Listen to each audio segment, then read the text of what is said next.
The proposition commander Yalin Myros stepped off the transport shuttle onto the cold metal deck of the neutral station, his diplomatic credentials heavy in his jacket pocket. The Terran Federation had chosen him for this mission, not because he was their best negotiator, but because he was expendable, a former soldier with a reputation for surviving impossible odds and a talent for reading alien psychology. The station's corridors hummed with tension. Emergency lighting cast harsh shadows across the walls, and the air recyclers worked overtime to filter out the acrid smell of overheated electronics. Intelligence reports had warned him to expect Zeliari military commanders, perhaps even their new empress, but certainly not what waited in the main conference chamber. She reclined in what could only be described as a throne ornate, bioorganic, and pulsing with bioluminescent veins that matched her pale blue skin. Queen Valith K-Rune, supposedly dead according to Federation intelligence, smiled with predatory grace. Her ceremonial armor gleamed like liquid mercury, form-fitting and adorned with symbols that seemed to shift when he wasn't looking directly at them. Commander Myros, she purred, her voice carrying harmonics that made his teeth ache. How ... refreshingly human of them to send someone so... Her violet eyes traced his form with deliberate slowness. Adaptable. Jalen's training kicked in. Read the room, assess the threat, find the angle. But nothing in his experience had prepared him for the casual way she lounged in her seat, one leg draped over the armrest, watching him with the intensity of an apex predator sizing up prey.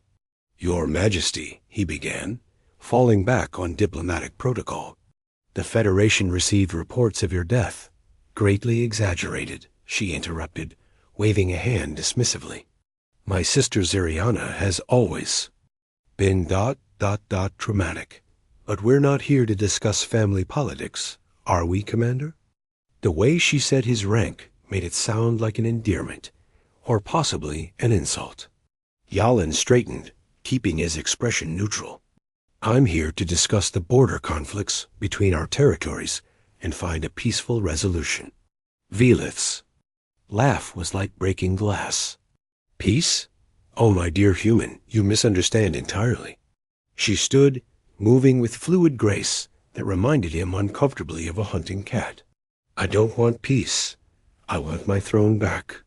And you, Commander Yalin Myros, are going to help me reclaim it. I'm afraid that's outside my mandate. Restore my throne. Human, she said, stepping close enough that he could smell something like ozone and exotic spices on her breath. And the snuva between my legs is yours. The words hung in the air like a challenge. Yalin felt heat rise to his cheeks, but something in her expression, deadly serious beneath the flirtation, made him pause. This wasn't seduction. This was negotiation. I'm not sure I understand the terms you're offering, he said carefully. Her smile widened, revealing teeth that were just slightly too sharp. Oh, you will, Commander. You will. The truth revealed the holographic display materialized above the conference table, showing the sprawling Zeliari Empire in all its terrifying glory. Hundreds of star systems, billions of subjects, and a military force that could reduce Earth to cosmic dust within a standard week. Yalin studied the tactical readouts while Valith moved behind him, her presence a constant reminder that he was very far from home. The snuva, she began, her voice losing its playful edge, is not what your primitive human minds would assume. It's not a sexual organ, though I admit the positioning is convenient for theatrical effect. She touched a control, and the display zoomed in on the Zeliari homeworld. A massive biomechanical structure dominated the capital city part palace, part organism, pulsing with the same bioluminescent patterns that decorated her armor. For 3,000 years, the snuva has been the heart of our empire. A living crown, a symbiotic organism that bonds with the true ruler. It enhances neural capacity, provides access to our entire military network, and serves as the ultimate authentication for Imperial commands. Yalin turned to face her, pieces clicking into place. "And your sister has it." "Had it," Valeth corrected, her fingers tracing the air where the holographic palace floated. "The snuva cannot be simply stolen or transferred. It must choose its host, and it chose me decades ago. When Ziriana staged her coup, she couldn't claim it directly. Instead, she had her pet scientists sever the connection and force it into dormancy. But you still carry it." Her hand moved to her lower abdomen, where the ceremonial armor bore intricate organic patterns. "Hidden, sleeping, waiting. My sister rules through fear and military might, but she lacks the one thing that makes a Zeliari ruler legitimate in the eyes of our people." Yalin studied her face, looking for deception. "And you think I can help you reactivate it?" "I don't." "Think, Commander. I know." She manipulated the display again, showing complex biological scans. "Human neural patterns are unique. Your species' evolutionary path included significant genetic adaptability, particularly in areas related to symbiotic relationships. Where other aliens would be rejected or consumed by the snuva, humans possess the neuroplasticity to form temporary bonds. Temporary? Long enough to restore me to power. Long enough to reconnect my natural bond with the organism. But there are risks." Her expression grew serious. "The snuva is not merely a tool, it's a living entity with its own consciousness. If you cannot maintain control during the bonding process, it will devour your mind and use your body as a vessel for its own desires." Yalin felt a chill run down his spine. And what does a living crown want? Power. Absolute power. It would. Use your human form to command our fleets, to wage war across the galaxy, to reshape civilizations according to its alien will. She moved closer, her voice dropping to a whisper. "Your federation would be among the first to fall." The weight of the decision settled on his shoulders. Help an exiled queen reclaim her throne, possibly dooming humanity in the process, or walk away and leave the Zeliari Empire in the hands of someone who might prove even more dangerous. "Why should I trust you?" "Because," Valeth said softly, "I'm the only one who can teach you to control it. The hunter becomes the hunted. The assassin struck at 0300 hours. Ship's time. Jalin's combat instincts, honed by years of frontier warfare, jolted him awake moments before the neural disruptor would have liquefied his brain. He rolled left as the energy beam seared through the pillow where his head had been, the smell of burning synthetics filling his nostrils. The attacker was Ziliari, but not from Valeth's faction. This one wore the crimson armor of the Imperial Guard Ziriana's personal killers. Its movements were too fast, too precise, enhanced by the same biotechnology that made the Zeliari such formidable warriors. Jalin's sidearm was across the room. He wouldn't reach it in time. Instead, he grabbed the thermal regulator from his nightstand and hurled it at the assassin's face, following up with a desperate tackle that sent them both crashing into the bulkhead. "Ziriana sends her regards, human," the assassin hissed, bringing a monomolecular blade up toward his throat. The words died in a gurgle as Veleth's ceremonial sword punched through the assassin's chest from behind. The queen stood in the doorway, her armor gleaming in the emergency lighting, violet eyes blazing with fury. "My sister always was impatient," she said, yanking the blade free with a wet sound. "I told you there would be risks." Yalin staggered to his feet, adrenaline making his hands shake. "How did it find us?" "Imperial Guard are biolinked to the fleet network. The moment you agreed to help me, they started hunting." She wiped her blade clean on the dead assassin's armor. "We have. Perhaps 6 hours before more arrive. Then we abort.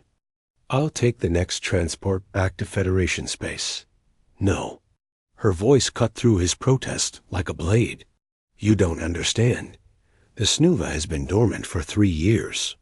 With each passing day, it grows weaker, more unstable. If we wait any longer, it will die, and with it, any chance of legitimately challenging my sister's rule. Yalin looked at the corpse cooling on his cabin floor, then at the exotic woman who had just saved his life. What exactly are you proposing? We accelerate the timeline. There's a Zelyari research facility in the Kethmer system, officially neutral territory. They have the equipment necessary to perform the bonding procedure safely. She sheathed her sword with fluid grace. But it's heavily guarded, and by now, Ziriana knows our destination. A trap, almost certainly, but it's the only way forward. She stepped closer, and he caught that strange scent again, ozone and alien spices, but now with an undertone of something else. Desperation? I won't lie to you, Commander. The next few hours will determine whether you save 2 civilizations, or doom them both. Yalin thought of Earth, of the Federation colonies along the border, of the fragile peace that had taken decades to build. Then he thought of the alternatives, leaving the Zelyari Empire in the hands of a tyrant, or facing the unpredictable chaos of a civil war that could spill across the galaxy. What do you need me to do? First, we steal a ship. Then we break into the most secure facility in Zelyari space. After that, you'll bond with an alien organism that may or may not devour your consciousness. She smiled, but it didn't reach her eyes. Simple, really. Despite everything, Yalin found himself almost smiling back. When you put it like that, how can I refuse? Because you're human, she said, moving toward the door. And humans, for all their flaws, have one trait that makes them uniquely suited for impossible tasks. Which is, you're too stupid to know when you're beaten. The bonding chamber of the Kethmer research facility hung in space like a biomechanical spider, its organic corridors pulsing with the same bioluminescent patterns that seemed to define Zelyari architecture. Yalin followed Valeth through passages that felt more like blood vessels than hallways, their stolen shuttle's transponder codes holding up under scrutiny for now. The bonding chamber is 3 levels down, she whispered, her voice barely audible over the facility's biological hum. Past the primary research labs, through the containment sectors. They'd lost 2 crew members getting this far. The facilities. Security was a hybrid of technology and living organisms' walls that could sense intruders, floor plating that reported unusual pressure patterns, and guard creatures that hunted by scent and electromagnetic signature. How long do we have? Yalin asked, checking his weapons charge. Minutes, maybe less. My sister's forces are already moving to intercept. She paused at a junction, consulting a device that looked like a living crystal. The bonding process itself takes approximately 20 minutes. If we're discovered before then, we die, the snuva dies, and your sister rules forever.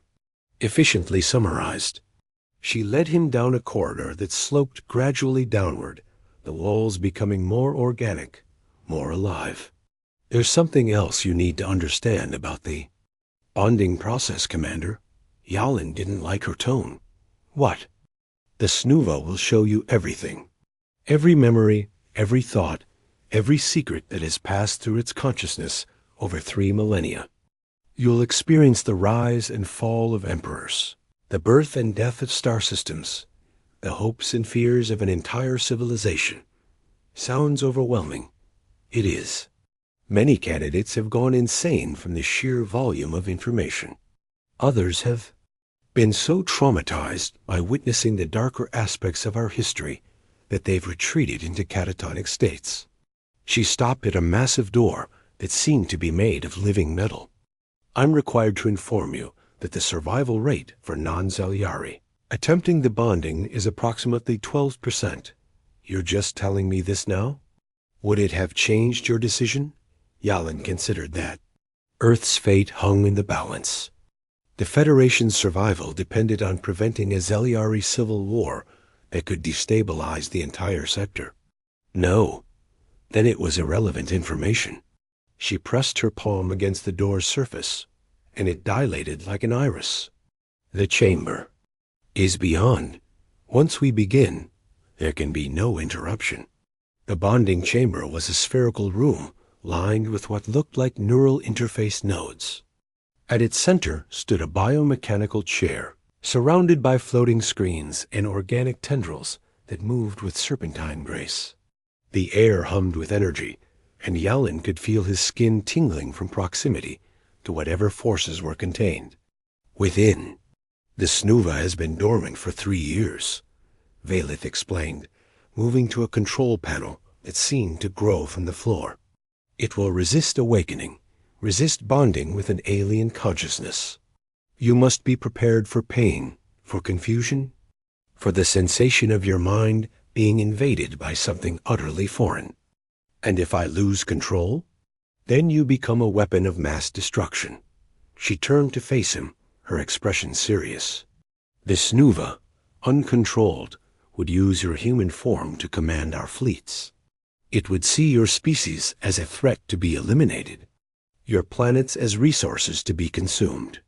Alarms began blaring throughout the facility. Emergency lights bathed the chamber in crimson, and the walls themselves seemed to pulse with agitation. "They found us," Valith said, her fingers dancing over the biomechanical controls. "We're out of time." Yalin looked at the chair, at the alien technology that might save or damn them all, and made his choice. "Then let's get started."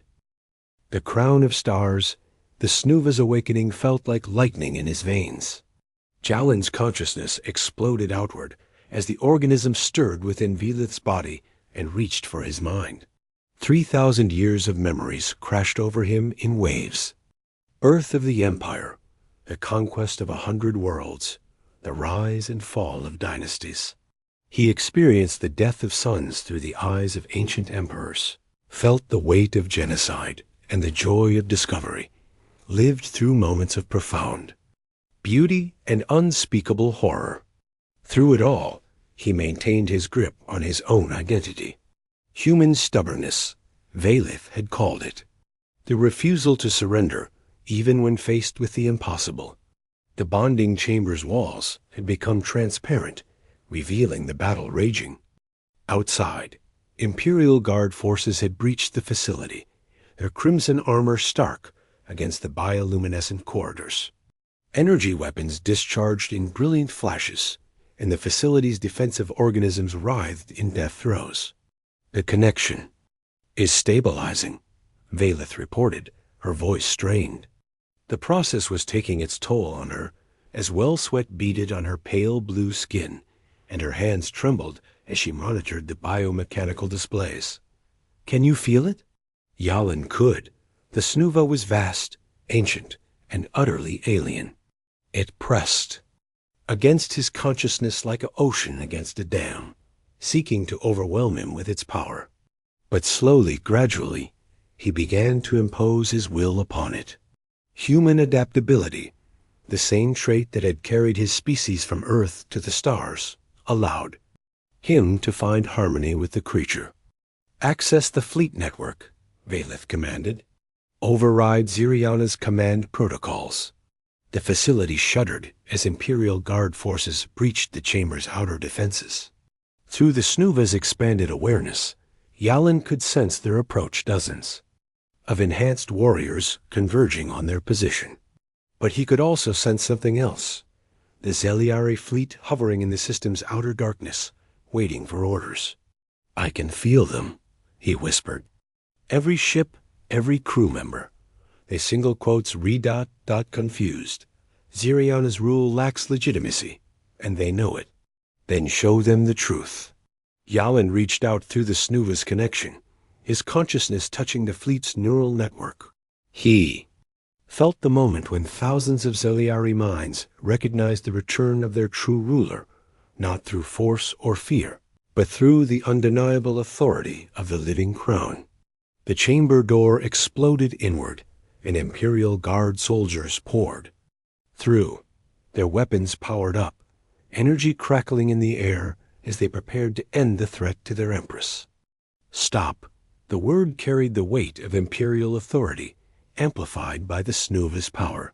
The soldiers froze, their enhanced bodies fighting against the neural compulsion, but unable to resist. Through the fleet network, Yalin could feel similar.